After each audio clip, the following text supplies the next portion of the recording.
noches, buenas tardes, noches a los que siguen esta transmisión, a los que están aquí de manera presencial.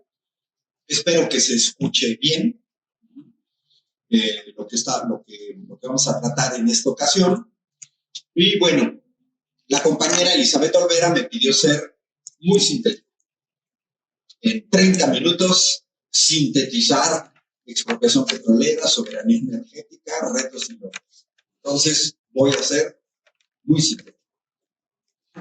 Primero, sobre todo la gente que apoya, ¿de qué estamos hablando cuando hablamos de petróleo, cuando hablamos de energéticos?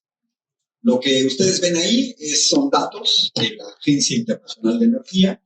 Es el periodo histórico entre 1970 y 2018, que prácticamente estamos hablando entre 1970 y 2020. Es decir, 50 años. En esos 50 años podemos ver que el petróleo sigue siendo el principal energético que proporciona energía primaria. Pasó de un 44% a un 31.5%. Es decir, una tercera parte de la energía que necesita el mundo para funcionar sigue viniendo del petróleo. Una tercera parte.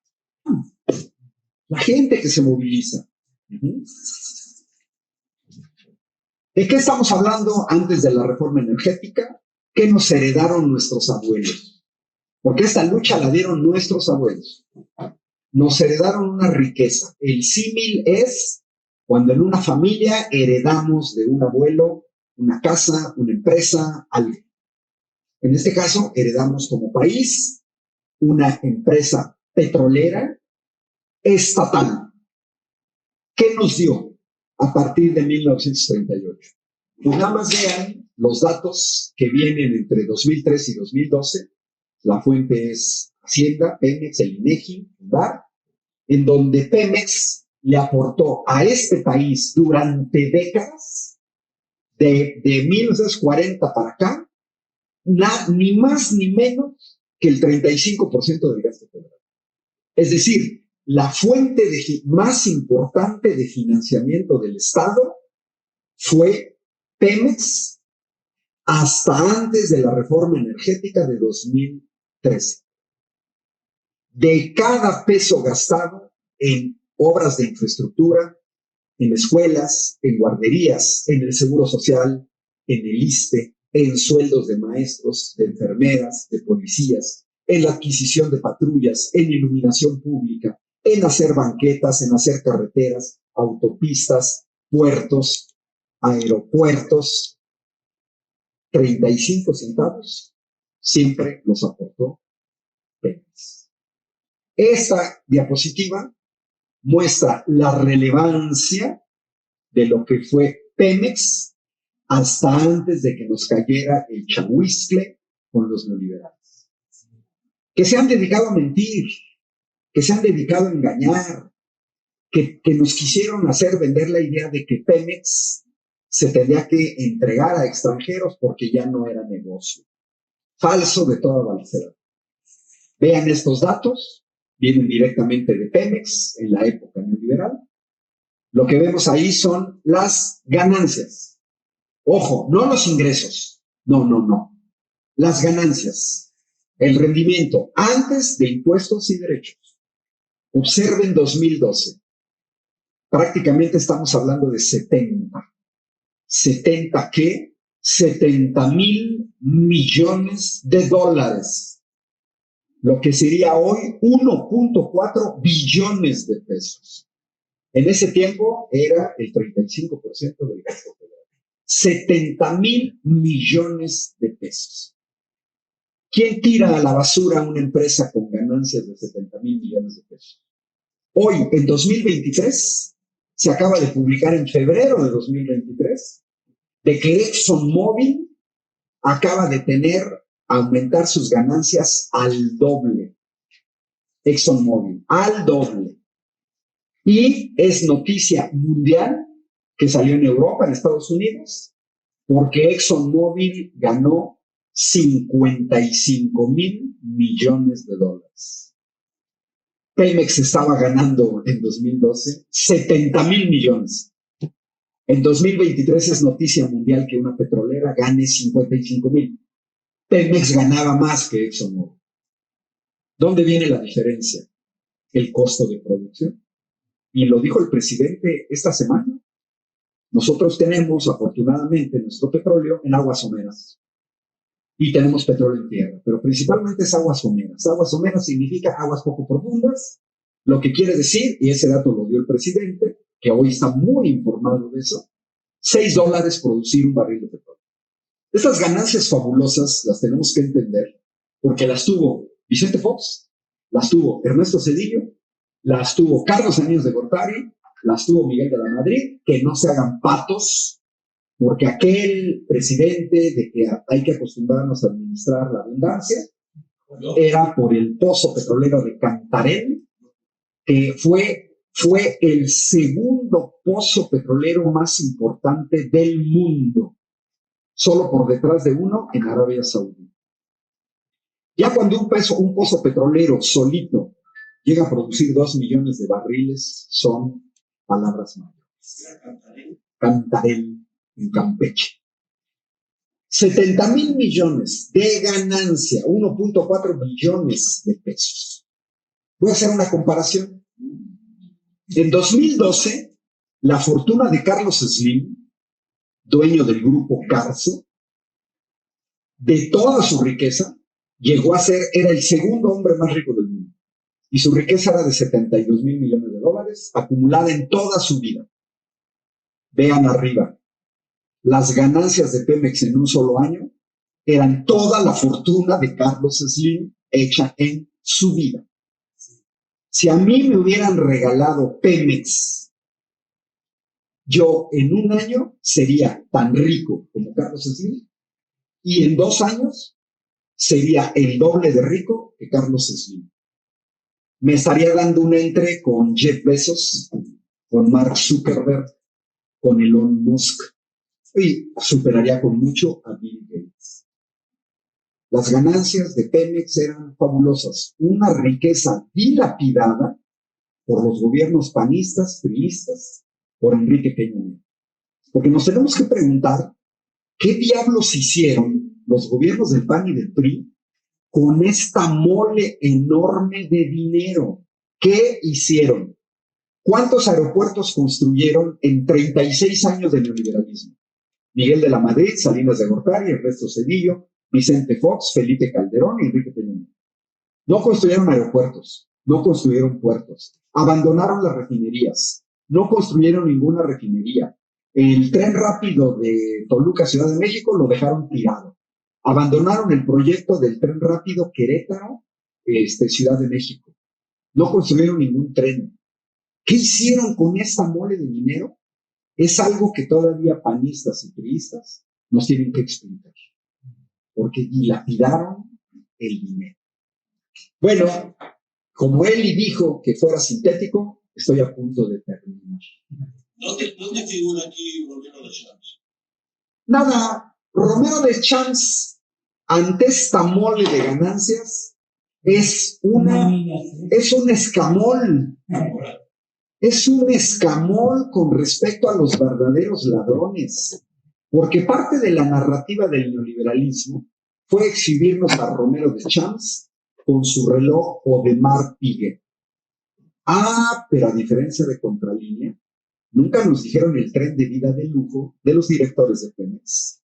Por ejemplo, Coppel, que se compraba en Estados Unidos hamburguesas de 2,000 pesos, que viajaba a hoteles de lujo en Londres, en donde se hospedaba en hoteles con mármol travertino, en donde a la llegada del aeropuerto a Londres se hacía llegar con una limusina Rolls Royce, en donde presentaba facturas de comidas de 8, 10,000, 30,000 pesos, donde pagaba hoteles de 50,000 pesos la noche. Los verdaderos corruptos siempre estuvieron arriba. ¿Qué significa Romero de Champs con respecto a los 2,000 millones de pesos desviados en la campaña presidencial para Francisco Labastida?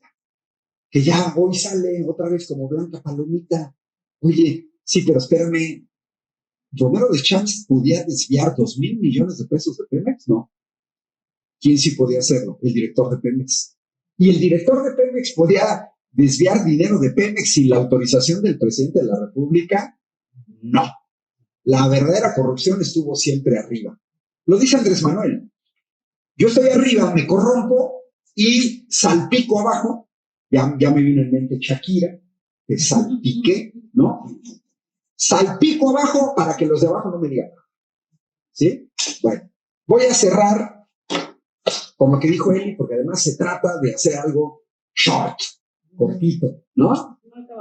Miren, Executive Intelligence Review de 1979. Kissinger y Alexander Hart, secretario de Estado norteamericano. Fíjense nada más, este párrafo es brutal y nos da la idea. Hoy vengo de dar una conferencia en el Tecnológico de San Juan del Río. Esto yo no lo tenía previsto, lo incluí porque me preguntaron al final de la conferencia el papel de Estados Unidos en el petróleo de México. Y bueno, yo les dije, miren, ahí está.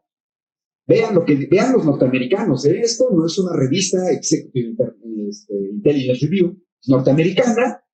Dice, México posee vastas reservas de petróleo que podrían servir para financiar una rápida industrialización. Seamos liberales o conservadores, quiere decir Partido Demócrata o Partido Republicano, quiere decir Biden o Trump, Obama o Clinton o Hillary Clinton, que son del mismo lado, nos tenemos que poner de acuerdo en algo básico. Y ahora viene lo duro. ¿Cómo aseguramos el control norteamericano del petróleo mexicano? ¿Cómo aseguramos el control norteamericano del petróleo mexicano para prevenir el desarrollo de México en una potencia industrial? No queremos otro Japón al sur de nuestras fronteras. ¿Y quién dijo eso? Pues ni más ni menos que el jefe del Consejo de Seguridad Nacional norteamericano, su new president. No un jefe de Kansas City o risa del Super Bowl. No lo dijo un vendedor de hot dogs en Milwaukee. Y tampoco se lo dijo a chavos que van saliendo de un antro o de una discoteca en Milwaukee. No, se lo dijo ni más ni menos que a la cúpula militar y política norteamericana. Ahí está, clarísimo.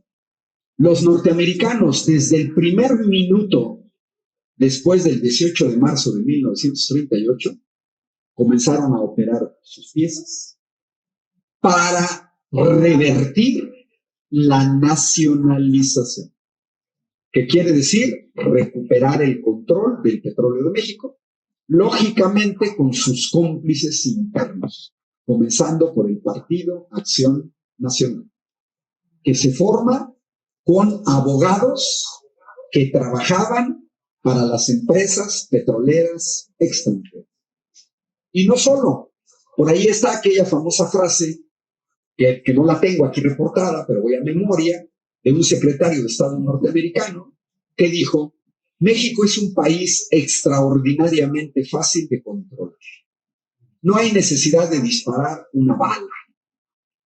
Basta controlar a un solo hombre, al presidente de la República. Y luego a su vez dijo, abramos las universidades norteamericanas a jóvenes ambiciosos mexicanos, a los que yo pondría entre paréntesis, apátridas o traidores a su patria, y luego dice, y luego se los regresamos a México y los apoyamos para que lleguen a la presidencia de la República. Y cierra diciendo, harán lo que nosotros queramos y de una manera más radical. ¿Dónde fue a estudiar Carlos Salinas de Gortari? Harvard. ¿Dónde estuvo Ernesto Zedillo? Yale.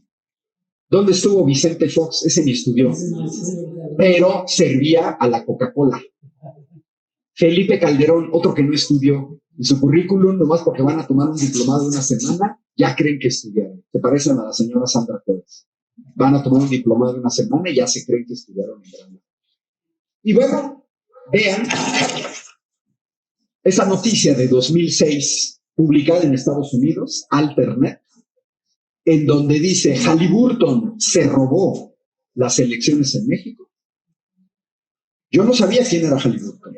Hoy sé que Halliburton es una de las principales empresas proveedoras del sector petrolero. Y sé quiénes son sus dueños. Dos expresidentes de los Estados Unidos llamados del mismo nombre.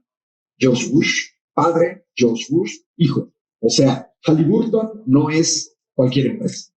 Es como hoy en día hablar de BlackRock y los fondos buitres. ¿Cómo? Son los que tomaron Irak. Sí. Bueno, pero vean la parte de abajo.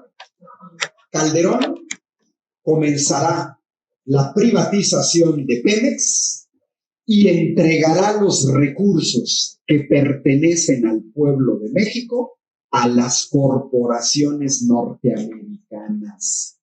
Esto se publicó en Estados Unidos en 2006. Felipe Calderón, con el apoyo de Bush, de Fox, de Fox News, Dick Morris, aquel de que AMLO es un peligro para México, junto con el otro que llegó de España por parte del Partido Popular, con Walmart, Kraft y Halliburton. Ahí está el ciclo, ahí está clarísimo. 1979, 2006, fraude electoral para que Calderón comenzara la privatización. No pudo. Lo detuvimos en 2007 con el Movimiento Nacional en Defensa del Petróleo. Pero ya no pudimos en 2013 con Enrique Peña Nieto, donde se repartió dinero a legisladores, donde ahí está el famoso asistente de Pancho Domínguez, exgobernador de Querétaro, recibiendo maletas de dinero. Bueno, la 4T, ¿cuál es el panorama que reciben? ¿Qué buscan los neoliberales? Entregar la riqueza petrolera a privados, pero principalmente extranjeros. Esta foto que yo tomé cerca de mi casa muestra el desmantelamiento del Estado Nacional por parte de los neoliberales. Dramática la foto. Vean, quitan el logo de Pemex y ponen el logo de Móvil. Con los colores de... Todavía no le... Ahorita ya pusieron sus colores, pero ya pusieron una lona aquí y todavía estaba verde, blanco y rojo. Esta foto que yo tomé sintetiza de manera dramática lo que hicieron con la reforma energética. ¿Pero ellos pagaron algo por eso o nada más lo pagamos? No. A ver, aunque hayan pagado. Tú puedes ganar de uno. Tú puedes ganar de uno. No, aunque hayas pagado. Tú puedes ganar de 1 a 5 pesos por litro de gasolina. Llena un tanque de 50 litros, te está llevando de ganancia entre 50 y 250 pesos por tanque. ¿Tú crees que necesitas que te lo regalen? Lo compras, es un negociazo. Las gasolineras no tienen que hacer publicidad. Tú vas porque necesitas, ¿no? 1/3 de las gasolineras hoy son extranjeras. British Petroleum, Repsol, Total, ExxonMobil, Shell, Arco, Chevron. Nos quedan todavía 2/3 partes porque los detuvimos. Bueno, y los neoliberales querían chatarrizar Pemex con el fin de venderla y además venderla bien barata, como fue el caso de la planta de agronitrogenados.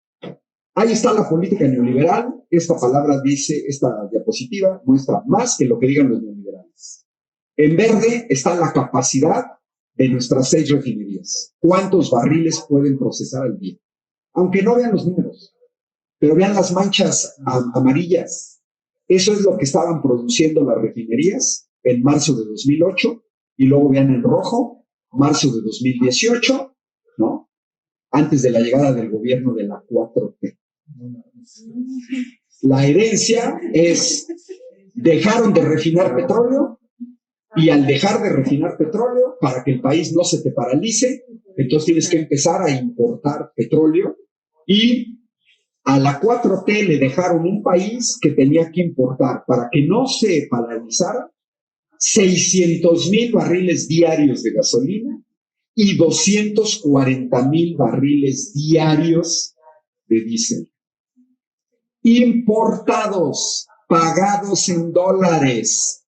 Este chistecito nos estaba costando antes de la llegada del gobierno de la 4T 30,000 millones de dólares. 30,000 millones de dólares son 600,000 millones de pesos, que superaba al presupuesto en educación y al presupuesto en salud de un año. El estado de Querétaro en ese tiempo tenía 40,000 millones de pesos. Acá estamos hablando de 600,000. O sea, el presupuesto total de 15 años del estado de Querétaro. Ya ni hablemos del presupuesto de la Universidad Autónoma de Querétaro, del Tecnológico o de Morena Querétaro. 600,000 millones de pesos. Que los noruegos pueden decir misa, pero sus propios datos, porque todos estos datos vienen de Pemex, cuando todavía estaban los neoliberales, recibieron un país con un superávit en la balanza comercial petrolera, lo que quiere decir que recibíamos más de lo que comprábamos, y estamos hablando de 20,000 millones de dólares. O sea, les entregamos un país que le metía a México 400,000 millones de pesos. Y vean, no es casual. No es casual. ¿Qué pasó en 2013? La reforma energética. Y ahí viene una caída brusca de los ingresos petroleros, que pasaron de ser un superávit en 2015 a déficit. Así le entregaron a la 4T el país, importando más de lo que compramos, de lo que vendíamos fuera. Vamos a cerrar con lo que hace un gobierno responsable, nacionalista. Primera medida que toma el gobierno federal es inmediatamente la rehabilitación del Sistema Nacional de Refinación, para tratar de revertir lo que ya vieron, ¿no? Déjenme ver si la tengo aquí, y ahorita me brinco a la 20, ¿no? Ahí voy. No, acá la 20, 18, 19, no. Ahí está. Primera medida del gobierno federal. Es absurdo que Salina Cruz pueda procesar 330,000 barriles diarios y esté procesando menos de 100,000. Entonces, ¿qué hacemos? Rehabilitamos nuestras 6 refinerías. Medida nacionalista y responsable con el país. ¿Con eso vamos a cubrir nuestras necesidades? No. Pues entonces construimos una nueva refinería. Las refinerías del tamaño de Dos Bocas. Dos Bocas va a ser la refinería más grande, ligeramente más grande que Salina Cruz. Va a procesar 340,000 barriles diarios de petróleo. No es una casa del Infonavit ni del Fobiste. No se construye en 2 meses. Estas instalaciones a nivel internacional tardan 4 años en construirse. Y luego pueden tardar de 6 meses a 1 año en las pruebas antes de echarla a andar, porque son instalaciones tan complejas que una vez que comienzan a producir, no se pueden parar. Tienen que trabajar 24 horas sobre 24, 365 días al año. En las refinerías no hay días festivos, no hay sábado, no hay domingo. Cuesta muchísimo parar una refinería y volverla a echar a andar. Entonces, ¿qué estamos esperando en 2023? Que terminen las pruebas y Dos Bocas va a estar trabajando en 2023. Pero además, ¿qué hace el gobierno? Adquiere la refinería de Deer Park a Shell. Bueno, solo esta compra ya revirtió la importación de diésel en este país. México en 2023 ya no está importando diésel de los Estados Unidos. Esos 240,000 barriles diarios que necesitábamos están saliendo de las refinerías que teníamos y de Deer Park. Recuperamos soberanía en diésel. Nos faltan en gasolinas. Tenemos que tener un ducto para que pase el... No. Tú puedes transportar petróleo por barco. Lo más barato son oleoductos, y hay varios entre Texas y México. Pero si no en barco. Los gringos son muy pragmáticos. Casi todas sus refinerías están en Texas, Golfo de México, muy cerca del mar, muy cerca de canales de agua, lo suficientemente como para que entren los barcos directamente a las refinerías. O sea, no hay ningún problema. Bueno, voy a terminar señalando una cosa relevante. Nos dejaron también dependencia del gas natural. No es petróleo, están asociados, a veces hay petróleo con el gas, a veces no. En 1997 México era autosuficiente en gas natural. Lógicamente que al pasar de los años, gráfica color morena, van creciendo nuestras necesidades. En verde es la producción de gas natural, pero aquí hay un punto de quiebre en 2010, Felipe Calderón, en donde de ahí en adelante el país produce cada vez menos gas natural. Lo mismo que las gasolinas, crece tu consumo, baja tu producción, aumenta la importación. Poca gente sabe que hoy México tuvo que comprar 5.600 millones de pies cúbicos diarios de gas. Hoy. Mañana tenemos que comprar 5.600 millones de pies cúbicos. Pasado mañana tenemos que comprar 5.600 millones de pies cúbicos. Este chistecito nos cuesta 120,000 millones de pesos al año.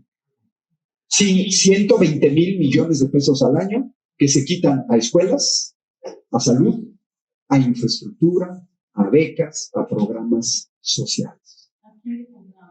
A Texas, porque son los más cercanos que tenemos. Y miren, ¿cuál es el problema de la dependencia?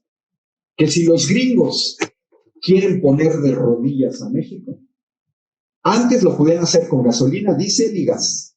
Hoy todavía lo pueden hacer con gas. Y ya nos dieron una probadita. Greg Abbott, febrero de 2021. Greg Abbott, que se acaba de reelegir, cerraron la llave del gas a México. Y para los que están siguiendo esta transmisión, quiero que chequen el dato que voy a dar. ¿Qué significa que nos hayan cerrado la llave del gas a México? Vean los números que está enmarcado en rojo.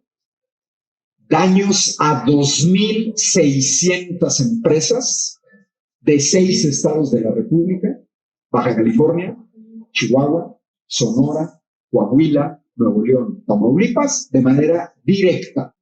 Apagones en 23 estados de la República, incluyendo Querétaro. Daños por 2.700 millones de dólares. 54,000 millones de pesos perdieron los empresarios del norte de México en 3 días. 17,000 millones de pesos perdidos día con día durante 3 días. A eso agréguenle que Comisión Federal de Electricidad se gastó 80,000 millones de pesos en reactivar el servicio de gas y de electricidad. A México la dependencia del gas norteamericano nos costó 134,000 millones de pesos en 3 días. Ese es el costo de la dependencia energética. 134,000 millones de pesos. Sectores sociales se quejan de que les pagan la pensión en UMAS y la quieren en salarios mínimos. Y todo el mundo quiere que nos bajen la edad de jubilación. Y todo el mundo quiere que nos aumenten el monto de la jubilación. Y queremos que bequen a nuestros hijos. Y queremos que construyan carreteras. Y queremos que den apoyos al campo. También. ¿Y de dónde sale el dinero? Si tan solo en 3 días salieron del país 134,000 millones de pesos. Pesadísimo, ¿no? ¿Y por qué el gas es relevante? Pues porque la matriz energética de electricidad en México marca que el principal energético para producir la electricidad es el gas natural. El 60% de la electricidad que estamos usando para las computadoras que están aquí prendidas, los celulares que están prendidos, la cámara web que está prendida, el proyector que está prendido, los celulares que cargaron en la mañana, el café que me acabo de hacer, el 60% es gas natural. Es una debilidad extrema, ¿eh? Bueno, no voy a hablar de electricidad, pero esta es la última de las. ¿Por qué? Porque no es un morenista, ni un perredista, ni alguien del Partido Comunista Mexicano, sino un priista, Adolfo López Mateos, solo que apliquémoslo al petróleo, porque es relevantísima esta carta. Porque si Lázaro Cárdenas hubiera escrito una carta como esta, Lázaro Cárdenas diría, les devuelvo el petróleo, que es de exclusiva propiedad de la nación. Pero no se confíen, porque en años futuros algunos malos mexicanos, es decir, traidores a la patria, identificados con las peores causas del país, intentarán por medios sutiles, y yo digo no tan sutiles, entregar de nuevo el petróleo y nuestros recursos a los inversionistas extranjeros. Y hay una ahí de chillones de que se les dice traidores a la patria. Y hace referencia a Lázaro Cárdenas. Ni un paso atrás en la nacionalización del petróleo. Solo un traidor entrega su país a los extranjeros. Solo un traidor. ¿Sí? Que no nos vengan con cuentos que les tenemos que meter una demanda penal y que el concepto de traidor solo es válido desde el punto de vista jurídico. No. No, es una cuestión semántica del lenguaje que también tiene una connotación política. Todo aquel que votó en contra de la reforma eléctrica propuesta por el gobierno de la 4T es un traidor a la patria porque votó a favor de los intereses de Iberdrola, de Repsol, de Naturgy, de Mitsui, de Mitsubishi, de Enel, de Engie, etcétera, por encima de los intereses del pueblo de México. Y los que aprobaron la reforma energética de 2013 y que nos llenaron de gasolineras de British Petroleum, de la española Repsol, de la francesa Total, de las norteamericanas Gulf, Arco, ExxonMobil, son traidores a la patria y se los dice Adolfo López Mateos, repito, un presidente que no era de Morena, que no era del PRD. Hubo un tiempo muy lejano en el que hubo priistas que eran nacionalistas, ¿sí? Ese tiempo ya se acabó. Ya ahora nos llenaron de alitos morenos y todo este tipo de cosas, ¿no? Bueno, pues con esto termino porque la compañera Eli señaló concreto. Y me concreté, digamos, a las partes más relevantes.